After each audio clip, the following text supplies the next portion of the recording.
வணக்கம் தலைமைகளே. இன்றைக்கு ஜூலை மாதம் 18ஆம் தேதி சனிக்கிழமை. மனித உயிர்களுக்கு சற்றும் மதிப்பளிக்காத, பெண்களை கிள்ளுக்கீரைக்கு இணையாக கூட மதிக்காத ஜனநாயக ஆட்சிக்கு மேலே முல்லாக்கள் உட்கார்ந்து கொண்டு, மத வெறியன்கள் உட்கார்ந்து கொண்டு ஆட்சி செய்யும் ஈரான் 7வது நாளாக மிக கடுமையாக தாக்கப்பட்டுள்ளது. பாலங்கள் தகர்க்கப்பட்டுள்ளது. மின் கட்டுமானங்கள், நீரேற்று நிலையங்கள் மிக கடுமையாக தாக்கப்பட்டிருக்கு. நேர வித்தியாசம் போல ஈரானுக்கும் இந்தியாவுக்கும் சனிக்கிழமை காலை 10 மணி இந்தியாவில் அப்படின்னா ஈரானில் சனிக்கிழமை காலை 8 மணி. நம்ம 2 மணி நேரம் முன்னோக்கி இருப்போம். இந்தியாவுக்கும் ஈரானுக்கு தான் நேர வித்தியாசங்கள். செய்திகளில் உள்ள வித்தியாசம் தெரிந்து கொள்ள வேண்டும் என்பதால் தான் இந்த நேர வித்தியாசத்தை சொன்னேன். இன்றைக்கு சொல்லும் செய்திகளுக்கு சாட்சிகளாக புகைப்படங்கள் வைக்க முடியும். ஆனால் அதை தாண்டி அதற்கு அடுத்த நாள் ஒரு ரசிக்கும்படியான வீடியோக்களை ஈரான் விஷயத்தில் உங்களுக்கு தர முடியும். நேற்று பேசும்போது பேசியிருந்த ஈரானுடைய பந்தார் அப்பாஸ் அங்கே உள்ள பாலம், பிரம்மாண்ட பாலம் தகர்க்கப்பட்டிருக்குன்னு, அந்த பாலத்தை ட்ரோன் மூலமாக எடுக்கப்பட்ட ஒரு வீடியோ பார்க்க ரொம்ப பிரமிப்பா இருக்கு. எவ்வளோ பெரிய பாலம், எப்படி அடிச்சு நொறுக்கி இருக்காங்கன்னு சொல்லி அதை பாருங்க.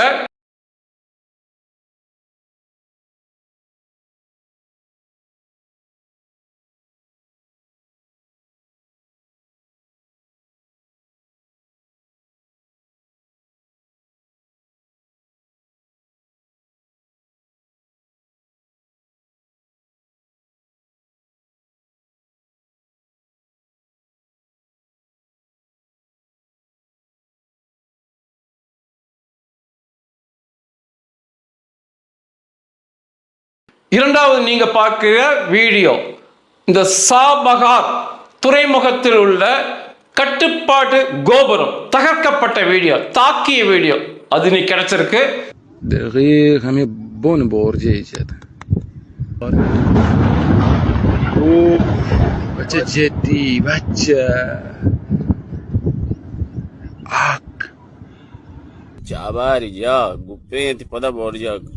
Control.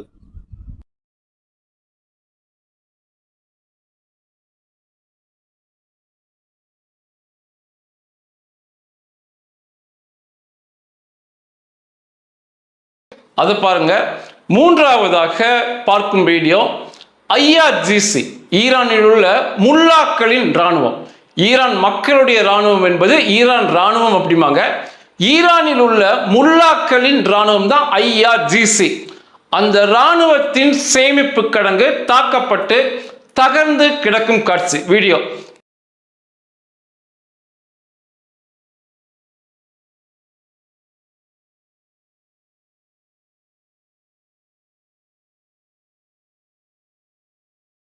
இதெல்லாம் நேற்று பேசும்போது பேசியிருந்தேன். வீடியோக்களாக இன்றைக்கு கிடைச்சது, பார்த்து ரசியுங்கள். நேற்றெல்லாம் பேசிக்கிட்டு சரி எதிர்த்தரப்பில் எப்படி பேசுகிறாங்க, ஈரானுக்கு ஆதரவாக எப்படி பேசுகிறாங்கன்னு பார்க்கும்போது எண்ணற்ற வீடியோக்கள், கிட்டத்தட்ட 100க்கு மேற்பட்ட 200க்கு மேற்பட்ட வீடியோக்கள் பொய்யான தகவலுடன் நிரம்பி வழியுது. அமெரிக்க வீரர்கள் 1000 பேர் கொல்லப்பட்டிருக்காங்க, 20,000 பேர் தெரிச்சு ஓடுறாங்க. இப்படி கற்பனையான செய்திகள். ஈரானை கண்டு நடுங்குது, ஈரான் வியூகம் அமைக்குதுன்னு சொல்லி அடிவாங்கி துவண்டு தொய்ந்து போய் கிடக்கும் ஈரானுக்கு இப்படி பொய்யாக ஆதரவுடன் செய்தி சொல்லும் எண்ணற்ற இந்த யூடியூப்ல வீடியோக்கள் ஆட்களை பார்க்க முடியுது. அந்த வீடியோக்களை பேசும்போதே இடையிலேயே அவன் லேகியம் வியாபாரம் பண்றான். செய்தி நிறுவனம் நடத்துறான், ஈரானுக்கு ஆதரவாக பொய்யாக செய்திகளை தரான், இடையில லேகியம் வாங்கிக்கிறான், லேகிய வியாபாரம் பண்றான். இரவு நீங்கள் இயற்கை வயகரா, இப்படி தரமற்ற நபர்கள், அழுக்குகள், அப்படிதான் பேச முடியும் நிச்சயமா. அதாவது ஒருத்தர் பார்க்கறாங்க, 100 பேர் பார்க்கறாங்க, 1000 பேர், 1,00,000 பேர் பார்க்கறாங்க, அதெல்லாம் வேற. செய்தியில 100% உண்மையை தர தெரியணும். 100% பொய்யா பேசிக்கிட்டு லேகியமும் விற்கிறான் அப்படின்னா அவன் எந்த அளவுக்கு தரம் குறைந்தவனாக இருப்பான்னு சொல்லி சற்று சிந்திச்சு பாருங்க. இந்த யூடியூப் என்பதே மிகப்பெரிய வருமானம் தான். நான் சொல்ற இந்த பிரபல நபர்கள் இப்படி பொய்யாக பேசி இந்த நபர்கள் எல்லாமே சில லட்சங்கள்ல மாதத்துக்கு சம்பாதிப்பாங்க. அதுவே ஒரு கண்ணியமான கௌரவமான ஒரு தொகை தான் யூடியூப் கொடுப்பதே. அதற்கு அவர்கள் ஒரு விளம்பரம் 2 விளம்பரம் கட்டாயமாக ஒளிபரப்பு செய்வாங்க. அதுவே வாசகர்களை தொந்தரவு செய்யும். இப்போ என் வீடியோ பார்க்குறீங்க, ஒரு வீடியோ அல்ல ஒரு விளம்பரம் அல்லது 2 விளம்பரம் நிச்சயமா உங்களுக்கு வரும். அதுவே நான் உங்களை தொந்தரவு செய்கிற மாதிரி இருக்கு. அதை தாண்டியும் நான் லேகியம் விற்கிறது, ஆண்மை குறைவு மருந்து விற்பது, இதெல்லாமே தரமற்ற நபர்கள், அழுக்கு நபர்கள் என்று தெரியுது. அதனால தான் அவர்களுடைய செய்திகளுமே தரமற்ற இருக்கு.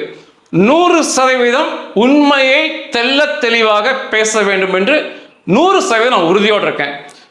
நேற்று ஜூலை 17ஆம் தேதி வெள்ளிக்கிழமை இரவு 9:30 மணிக்கு வழக்கம் போல அமெரிக்கா தாக்குதலை ஆரம்பிச்சாங்க.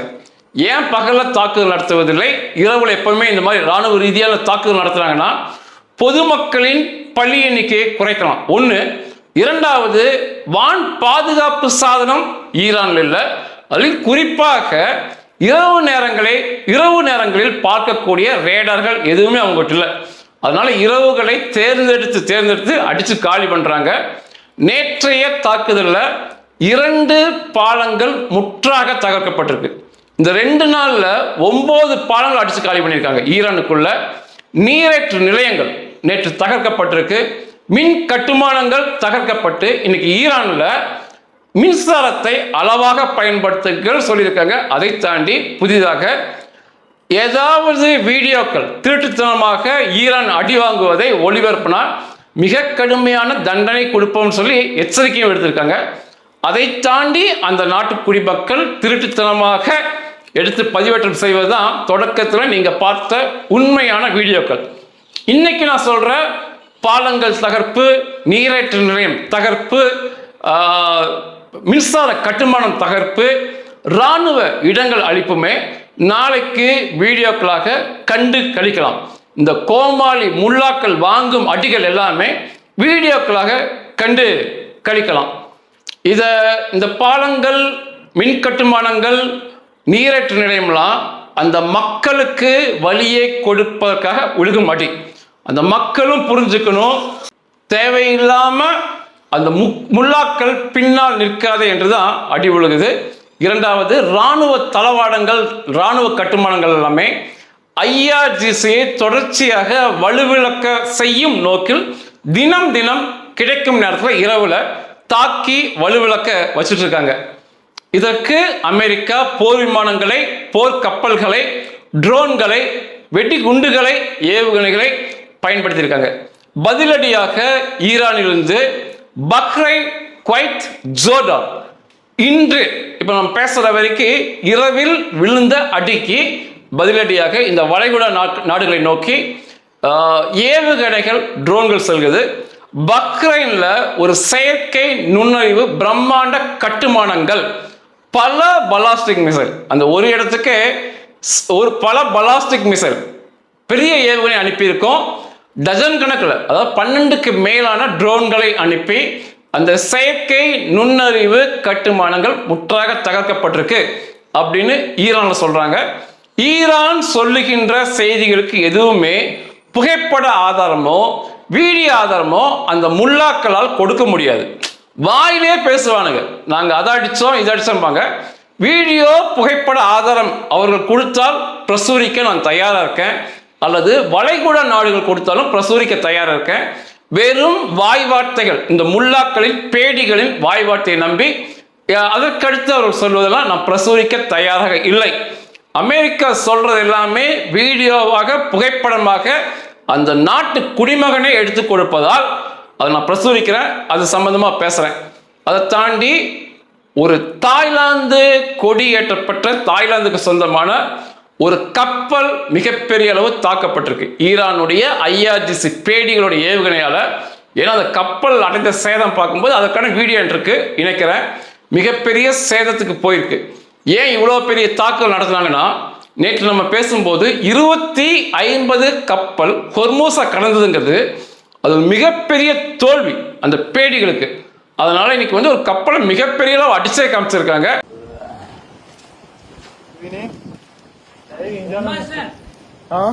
نه اینجا راه هست نیدی؟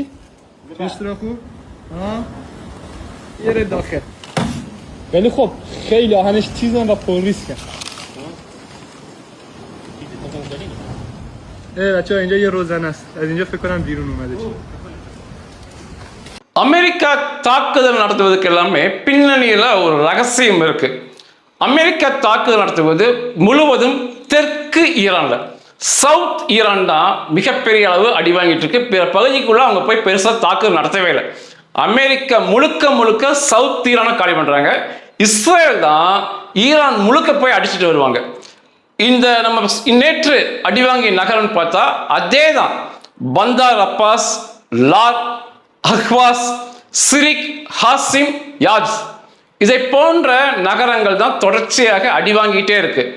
இதோட பின்னணி ரகசியம், உண்மையான ரகசியம் என்னன்னா, ஈரானிலிருந்து ஈரானுக்குள் எண்ணற்ற உயர்தரமான கச்சா எண்ணெய், உயர்தரமான இயற்கை எரிவாயுக்கு அவங்க சொந்தக்கார நாடு. ஈரான் முழுவதும் எண்ணெய்களை எரிவாயை எடுத்து அங்கிருந்து கார்க் தீவுக்கு அனுப்புவாங்க. கார்க் தீவுகளிலிருந்து ஹொர்மோஸ் ஜலசந்தி வழியாக உலகம் முழுவதும் வியாபாரம் ஆகும். அப்ப இது முழுவதும் கைப்பற்ற வேண்டும் என்றால் கார்க் தீவும் அமெரிக்க கைவசம் வரணும், ஹொர்மோஸ் ஜலசந்தியும் அமெரிக்க கைவசம் வரணும்.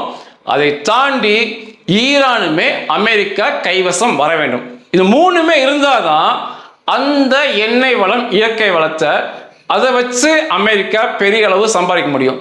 வெறும் கார்க் தீவை கைப்பற்றி வச்சுக்கிட்டு வெறும் ஹொர்மோஸ் ஜலசந்தியை கைப்பற்றி பெரிய அளவு பிரயோஜனம் இல்லை. இப்போ கார்க் தீவு வந்து ஈரானுடைய எண்ணெய் வளம் 90% அங்கிருந்தா போகுது. அதை அமெரிக்கா கைப்பற்றுறாங்க அப்படின்னா ஈரானிலிருந்து எண்ணெய் வந்தாதான் கார்க் வரும். கார்களை வந்து அவங்க எடுக்கிறது இல்லை. கார்க் வந்து வைத்திருக்கும் இடம், வைத்து ஏற்றுமதி செய்யும் இடம்.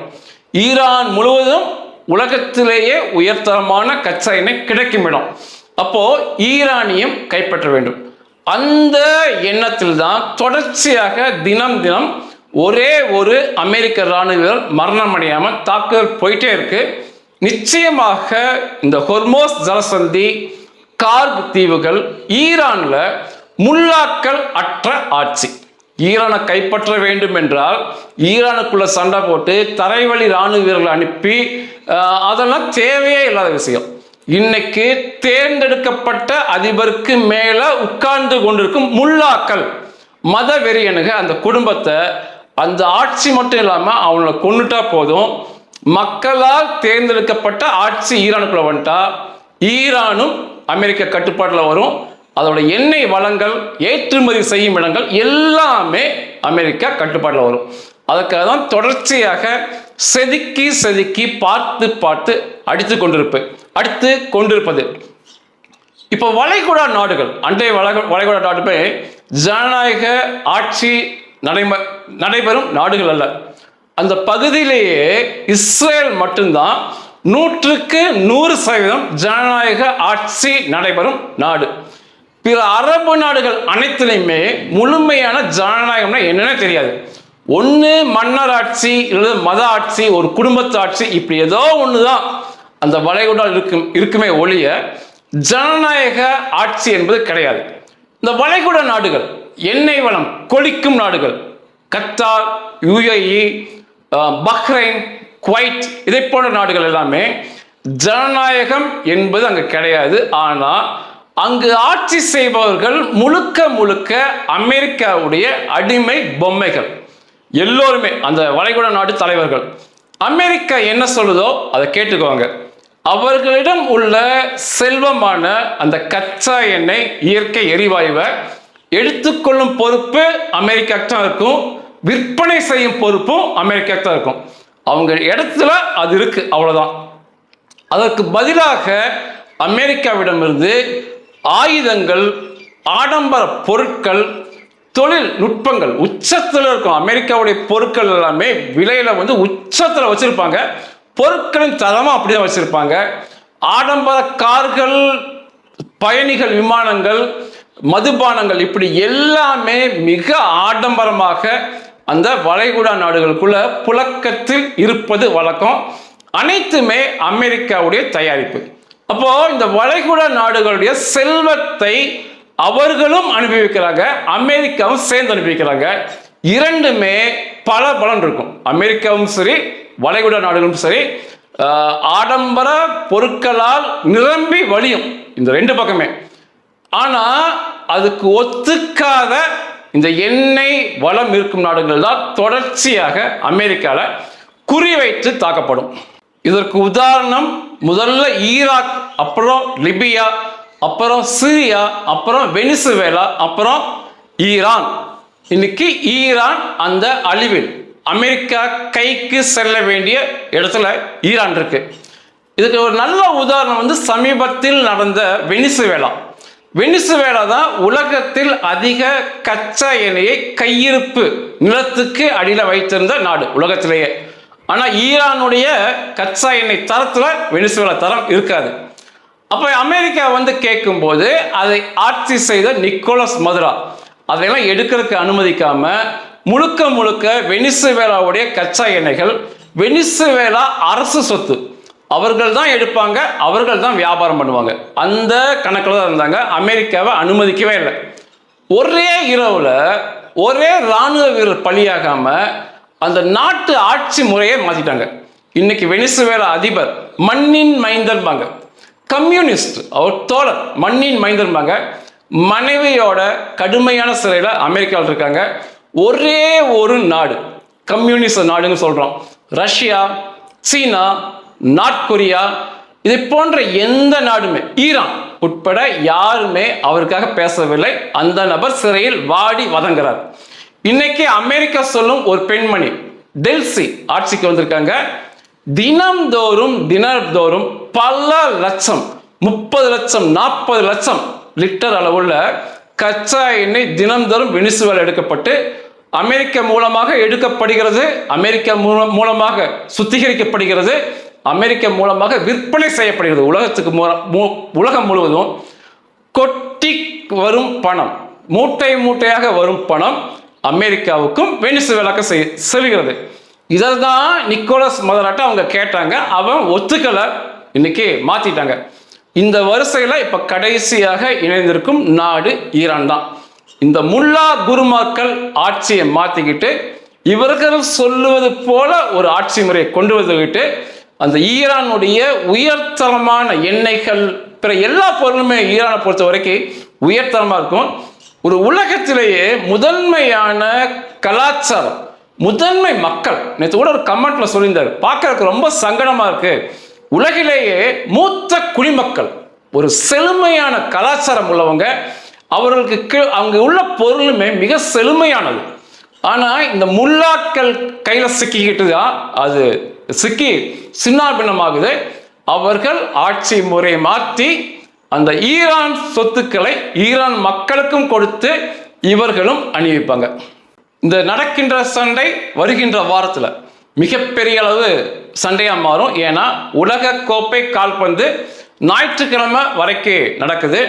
ஞாயிற்றுக்கிழமை எந்தவித அசம்பாவிதம் ஆகிவிடக்கூடாது என்பதில் அமெரிக்கா கண்ணும் கருத்துமா இருக்காங்க. ஞாயிற்றுக்கிழமை உலகக்கோப்பை முடிஞ்ச பிறகு ஈரானுக்கு இன்னும் மிகப்பெரிய வான வேடிக்கை அந்த முல்லாக்களுக்கு காட்டப்படும். ஐரோப்பிய ஒன்றியத்தில் எத்தனை போர் விமானங்களை அமெரிக்கா நிறுத்தி வச்சிருந்தாங்களோ கணிசமான எண்ணிக்கையில் அவை எல்லாவற்றையும் ஈரானை நோக்கி கொண்டு வராங்க. ஆரம்பிக்கல, வந்துருச்சு. அதாவது போர் விமானங்கள் பறக்கும் ஆதாரங்கள், ஆய்வுகள் என்ன சொல்லுதுன்னா, அநேக போர் விமானங்கள் ஐரோப்பாவிலிருந்து அமெரிக்காவுடைய போர் விமானங்கள் ஈரானை நோக்கி சென்று கொண்டிருக்கு. மணிகளில் அது போய் அங்கே அடையும். ஒன்று. இரண்டாவது, நடுவானில் எரிபொருளை நிரப்பக்கூடிய பிரம்மாண்ட ஏரியல் டாங்கர் விமானம் 10 இஸ்ரேலை நோக்கி செல்கிறது. வருகின்ற ஒரு 14-15 மணி நேரத்துக்குள்ள இஸ்ரேலை சென்று அடைந்து விடும். இதெல்லாம் இவர்கள் தயாராவதை, பிரம்மாண்ட தாக்குதலுக்கு தயாராவதை காட்டுகிறது. மேலும் இஸ்ரேல் சண்டைக்கு கலந்து கொள்ளும் என்பதை காட்டுது. ஏன்னா 10 பிரம்மாண்ட எரிபொருள் தரக்கூடிய விமானங்கள் இஸ்ரேலுக்கு போய் சென்று இன்னும் ஒரு 15 மணி நேரத்தில் போய் சேர்ந்துடும். அப்போ இதெல்லாம் பார்க்கும்போது ஞாயிற்றுக்கிழமைக்கு மேலே இந்த பொதுமக்களின் உயிர்களுக்கு, பெண்களின் உரிமைகளுக்கு மதிப்பு கொடுக்காத பயங்கரவாத பன்றிகளுக்கும் அதை பின்பற்றி பயரோடும் பயங்கரவாத பன்றி பிரியர்களுக்குமே வான வேடிக்கை திங்கட்கிழமை காட்டப்படும். மிக பிரம்மாண்டமான முறையில் காட்டப்படும். 2 லட்சியங்கள் நிச்சயமாக அடையும். அதாவது ஒரு அருமையான தந்திரத்தோடு இந்த தாக்குதல் நடத்துறாங்க. ஒன்று, அணுகுண்டுகள், அதற்குரிய பொருட்கள் ஈரான் இருக்கக்கூடாது, நிச்சயமா செஞ்சு காட்டுவாங்க. 2வது, முல்லாக்களின் ஆட்சிகள் மாற்றப்படும் அப்படின்னாங்க, நிச்சயமாக மாற்றப்படும். நேற்று ஈரான் மீது துறைமுக முற்றுகை. ஒரே 1 லிட்டர் கச்சா எண்ணெய் கூட ஈரானால் வியாபாரம் செய்ய முடியவில்லை. ஹொர்மோஸ் ஜலசந்தியை நேற்று வெறும் 3 கப்பல்கள் தான் கடந்திருக்கு. அதுக்கு முந்தின நான் பேசும்போது 25 கப்பல் கடந்துச்சு. இது ட்ரம்ப்புக்கு கிடைத்த மிகப்பெரிய வெற்றியின் பதிவு பண்ணியிருந்தேன். அந்த கோபத்தில் ஈரான் தாய்லாந்து கப்பலை மிகப்பெரிய அளவு தாக்குதல் நடத்தி காமிச்சாங்க. நேற்று 3 கப்பல்கள் மட்டுமே ஹொர்மோஸை கடந்து சென்றிருக்கு. தொடர்ச்சியாக நான் பார்க்கும்போது சர்வதேச செய்தி நிறுவனங்கள் பிபிசி, CNN, அதுக்கு ஒப்பான செய்தி நிறுவனங்கள் தொடர்ச்சியாக அமெரிக்கா தவறுதலாக நடத்திய வான்வெளி தாக்குதல், ஒரு 100க்கு மேற்பட்ட மாணவிகள் சில மாதங்களுக்கு முன்னால கொல்லப்பட்டாங்க. இன்னைக்கு வரைக்கும் ட்ரம்ப்ட அந்த கேள்வி கேட்குறாங்க. இன்னைக்கு வரைக்கும் ட்ரம்ப் எந்த பேட்டி கொடுத்தாலுமே இந்த கேள்வி கேட்குறாங்க. அதை தாண்டி அந்த பள்ளிக்கு சென்று ஆராய்ச்சி, டாக்குமெண்ட்ரி செய்வது, அது எத்தனை பிள்ளைகள் இருந்தாங்க, எப்படி கொல்லப்பட்டாங்க, கட்டிடம் எப்படி எரிஞ்சது, கட்டிடம் இன்னைக்கு எப்படி இடிபாடாக இருக்குது, ஒன்றுமில்லாமல் இருக்குன்னு சொல்லி தொடர்ச்சியாக பல மாதங்களுக்கு முன் நடந்த தாக்குதலை பேசிக்கிட்டு இருக்காங்க, ஆதாரப்படுத்துகிறாங்க. எனக்குமே மிகப்பெரிய வருத்தம் தான். அதாவது மாணவிகள், பள்ளி மாணவிகள் கொல்லப்பட்டது. ஆனால் இப்படி கேள்வி கேட்கும் யோகியவான்கள் அதற்கு முன்னால 80,000 பேர்த்த இந்த முல்லாக்களுடைய ஆட்சி முறை கொன்றது. பெண்கள், சிறுவர்கள், சிறுமிகள், முதியவர்கள், அப்பாவிகள் எல்லாமே 80,000 பேர்த்த 2 நாளில் கொண்டாங்க. ஒரே ஒருத்தன் கூட இவனுக்கு கேள்வி கேட்க மாட்டேங்கிறாங்க. அல் ஜசீரா, அல் Arabia, Arab news, BBC, CNN ஒருத்தன் கூட அவர்களுக்கான கேள்வி கேட்க மாட்டேங்கிறான், அவர்களுக்காக பரிந்து பேச மாட்டேங்கிறான். ஆனால் அத்தனை பேருமே இந்த மாணவிகள் 100கணக்கான பேர் கொல்லப்பட்டது தான் இப்போ வரைக்கும் பிடிச்சு தொங்கிக்கிட்டு பேசிக்கிட்டே இருக்கானுங்க. இங்கே இருப்பவர்கள் உட்பட இங்கே இருக்கிற லேகியம் விற்கும் அழுக்குகள் அவனுங்களுமே அப்படியே தான் பேசுகிறானுங்க. கொல்லப்பட்டாங்க, மாணவிகள் கொல்லப்பட்டாங்க, 80,000 பேர் கொல்லப்பட்டாங்க. அதே மாதத்தில் உனக்கு அது கண்ணு தெரியல, இதையவே தான் பேசிக்கிட்டு இருக்கானுங்க. ஒரே ஒரு சம்பவம், இந்த 80,000 பேர் கொல்லப்படுறதுல பலது வீடியோவாக, ஆதாரமாக, புகைப்பட ஆதாரமாக இருக்கு. நிச்சயமா இந்த முல்லாக்கள் இதுக்கான பதில் அவனுங்களும் IRGC கொடுக்க சொல்ல வேண்டி வரும். இதில் ஒரு வீடியோ இன்னைக்கு எனக்கு வீடியோவா முழுசா இருக்கு, ஆனால் அதை பிரசுரிக்க முடியாது வீடியோவை. அந்த நபர் ஜம்சத் மோம்னி சானி, ஈரானுடைய குடிமகன், இந்த மக்களுக்காக மக்கள் சுதந்திரம் வேணும்னு சொல்லி போராடியவன். 2 குண்டுகள் சுடப்பட்டு 2 ரவுண்டு அவன் மேலே சுடப்பட்டு எல்லாம் 2மே நெஞ்சில் தான் மரணம் அடைஞ்சிடறான். அதுக்கப்புறம் அந்த பிணங்களை அந்த மக்கள்கிட்ட கொடுக்க சொல்லி, புதைக்க சொல்லி, அதுவுமே கட்டுப்பாட்டின் கீழ் அந்த மக்கள் போய் எடுத்துகிட்டு போய் புதைக்கணும் அப்படி சொல்கிறாங்க. அந்த குடும்பம் அந்த பிணத்தை எடுக்க அந்த பிரேத பரிசோதனை அறைக்கு போகிறாங்க. இது எல்லாமே வீடியோன்ட்டு இருக்கு. அந்த பிரேத பரிசோதனை அறையில் அதற்கு ஒப்பான 100கணக்கான சடலங்கள் இருக்கு.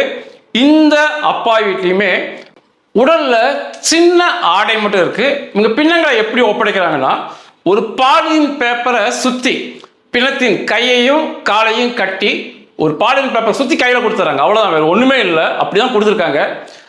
இவங்க அந்த பிணத்தை பெற்றுக்கொள்ளும் போது திடீர்னு ஒரு சட்டம் வருது. சட்டம் என்ன சொல்றாங்கன்னா, அந்த முல்லாக்கள் என்ன சொல்றாங்கன்னா, துப்பாக்கியில் சுடப்பட்டாங்க இல்லையா, அந்த குண்டுகளை வெளியே எடுத்துக்கிட்டு பிணத்தை ஒப்படைங்க. நாளைக்கு ஒருவேளை இந்த பிணங்களை தோண்டி எடுக்கும்போது இந்த குண்டுகளை எடுத்தா இது யார் சுட்டது, எந்த துப்பாக்கிலிருந்து வருதுன்னு சொல்லி கேள்விகள் எழலாம். அதனால அந்த உடம்புல இருக்க குண்டை நீ வெளியே எடுத்து அந்த பிணத்தை கொடுன்னு சொல்றாங்க.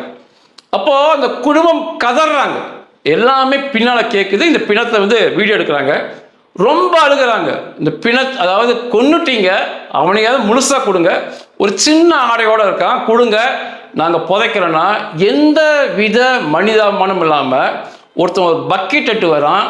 அந்த பக்கெட்டில் 3/4 மேலே தோட்டாக்கள் நிரம்பி வழியுது. ஏன்னா அத்தனை பிணங்கள்லையுமே தோட்டாக்கள் எடுத்துருக்கானுங்க.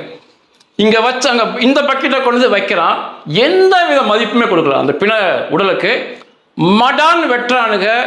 அந்த தோட்டா எங்கே இருக்கோ அந்த தோட்டாவை, ஆழமாக இருக்க தோட்டாவை 2 ரவுண்டு சுட்டதால் அந்த 2 தோட்டாவையும் எடுத்த பிறகு அந்த பிணத்தை சும்மா ஒரு பாலியில் சுருட்டி கையையும் காலையும் கட்டி கொடுத்துறானுங்க. எந்த வித மனிதாபமானம் இல்லை. இந்த காட்சியிலேயே அப்படி சின்ன சின்ன ஆடைகளோட நூற்றுக்கணக்கான பிணங்கள் இருக்கு. 80,000 பேர் கொல்லப்பட்டதுக்கு பாதிக்கு மேலே வீடியோ ஆதாரங்கள், புகைப்பட ஆதாரங்கள் மக்கள்கிட்ட இருக்கு. இதை பற்றி எவனுமே பேச மாட்டேங்கிறான். ஆனால் அந்த அப்பாவி மக்களுக்காக போகின்ற அமெரிக்காவை, இஸ்ரேலை அவர்கள் நடத்திய சின்ன தாக்குதலை மட்டும் எடுத்துக்கொண்டு இந்த லேகிய வியாபாரிகள் பேசிக்கிட்டே இருக்கானுங்க. நான் கொடுக்கின்ற பதிவில் 100க்கு 100% சரியான கருத்தை பதிவு பண்ணுறேன். நான் வந்து அந்த மாணவிகள் கொல்லப்படுறது தப்புன்னு தான் சொல்லுவேன். ஆனால் அதை விட 80,000 பேர் கொல்லப்படுறது மிகப்பெரிய தப்பு என்னால் சொல்ல முடியும். நீங்களும் நிச்சயமாக என்னுடைய கருத்தை ஒத்திருப்பதால், சக மனிதனின், எளிய மனிதனின் வலியை புரிந்திருப்பதால் உங்களுக்கு எனக்கு பாராட்டுக்கள். நன்றிகள்.